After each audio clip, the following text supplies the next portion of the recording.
Welcome back, everybody, to another episode of the GameCast Informer in the new format again. I am Snowy, otherwise known as Count Fracula, and we are bringing you the news of the week. Although, I will mention from the outset, I am going to refuse to touch on a lot of the gaming-related news that has come out of the shootings that have happened in America this week, because they are deliberately made as a distraction for the wider issue. Sorry if that disagrees with your politics. Regardless, I'm going to refuse to talk about those issues because of my principles regarding that. Anyway, let's move on to the less depressing news of the week, hopefully. Pokemon Sword and Shield have announced several things in the latest trailer this week. They have announced a new forms in various Pokemon for the Galarian region, bringing on the tradition from the Alola region. I really like it.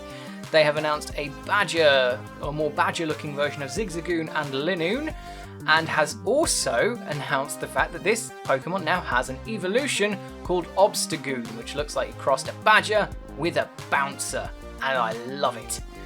Other announcements were a Galarian form of Weezing that has a mustache and a top hat. It's the best thing ever. And a new Pokemon who, when hungry, goes into something called Hangry Mode. It's a little electric hamster type thing, but its signature move, when in this Hangry Mode, turns into a dark type move as opposed to an electric type move. Wonder how that'll affect the meta, whether or not it'll do anything else, but I'm really interested to see how that goes. They've also announced the new team of the game. It's going to be called Team Yell, and their sort of leader, I say leader, but they're more super fans of a trainer called Marnie, who is my new best person ever. I love her. She is going to be, if I were a massive weeb, she would be my waifu, because she's a punk and she's cool as fuck. They also announced a new rival called BD, whatever, who is a smirking, smarmy little prick, who I quite like because he's a smarmy little prick. And that's pretty much it for the Pokemon stuff. I'm really excited for the game. I don't care about the national dex.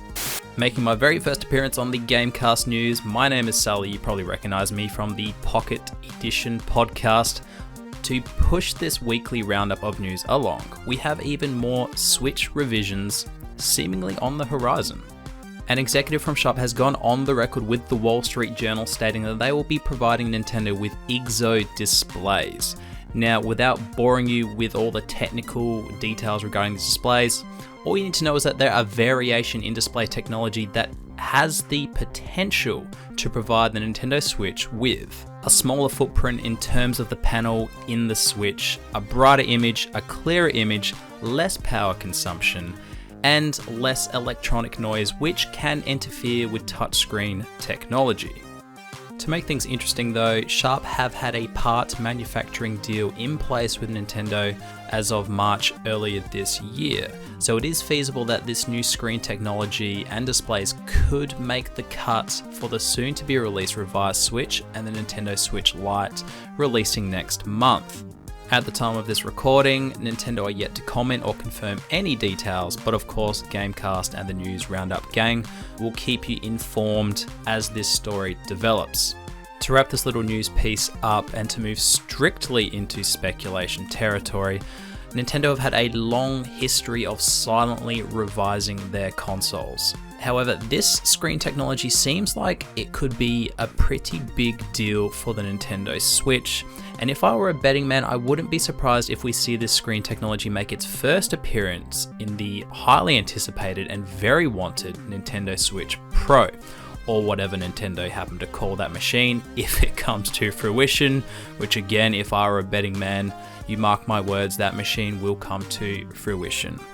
That's enough for me today, so I'm going to shoot back to the news desk and our anchor man, Count Fracula. Rocket League now, a game that I used to love but have gone off slightly. They have announced that they are going to be removing loot boxes entirely from their game, a move that I thoroughly endorse. I'm very happy with. Kind of went off the game, to be honest, when they brought in loot boxes, but this has given me a little bit of hope. So yes, they had initially introduced loot boxes about 2 years ago, and these were to do with the fact that, you know, all the major purchase window was gone, they wanted more money, so they put loot boxes in the game. Fabulous. And now they have removed these features, or they will be removing these features, and replacing them with straight buys, so you know exactly what you're purchasing with your money / in-game currency, which is a good move. I still wish the game was free, but it's a good move if they're doing that. Still, better than nothing, and the less people that are using loot boxes, the better. Couple of game release based things now. Lab Zero Games, who made Skullgirls, have had a release date drop for their next game, Indivisible, a game that was crowdfunded in 2015 to the tune of $2 million, and its publisher 505 Games put an additional $2 million into it.